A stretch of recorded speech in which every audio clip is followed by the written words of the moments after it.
প্রবল বৃষ্টি ও উজানে পাহাড়ি ঢলে ডুবে গেছে শেরপুরের ভাটি অঞ্চলের নতুন নতুন এলাকা। পানি ঢুকেছে শেরপুর সদর ও নকলা উপজেলার নিম্নাঞ্চলেও। জলমগ্ন হয়ে পড়েছে 5টি উপজেলার শতাধিক গ্রাম ও ফসলের মাঠ। মাছের খামার থেকে ভেসে গেছে কয়েক কোটি টাকার মাছ। এতে দিশেহারা স্থানীয়রা। এদিকে শুক্রবার রাতে নিরাপদ আশ্রয় সন্ধানে বের হয়ে বন্যার পানিতে নিখোঁজ হওয়া আবু হাতেম ও আলমগীরের লাশ ওই এলাকার একটি ধানক্ষেত থেকে উদ্ধার করা হয়।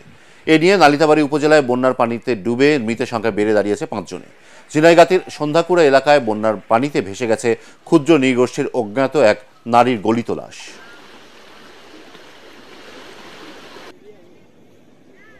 20 বছর এরকম বন্যা মুরব্বীরা কেউ দেখে নাই। আমাদের বাড়ি ঘর সবকিছু ডুবে গেছে। প্রজেক্ট, মাছের খামার যাদের আছে, ক্ষুদ্র ব্যবসায়ী থেকে শুরু করে বড় বড় যারা ব্যবসায়ী আছে সবকিছু ডুবে গেছে। ঘরের ভিতরে কোনো সমান পানি, এখন মাল সামান বাইরে বেরিয়ে দাঁড়াইছে, কই যাবো কোনো ঠিক ঠিকানা নেই। কালে কম আছিল, সেটা খাবার পাইছি। আজ খাবার দাবার সব বাবা বাইসা বুসা গেছে গা, ঘর বাড়ি ভেঙে গেছে, পানি নিয়ে বাসায় নিয়ে গেছে গা। আমার 2.5 থেকে 3 কোটি টাকার মাছ আসছিল মিনিমাম, এখন কিচ্ছু নাই, সব চলে গেছে মাছ এ বন্যায়। এ পর্যন্ত আমরা না খাই আছে, আমাদের দেওয়ার মতো কোনো লোক নাই। এ পর্যন্ত আমরা কোনো খাওয়া দাওয়ার কোনো সংগ্রহ করতে পারছি না।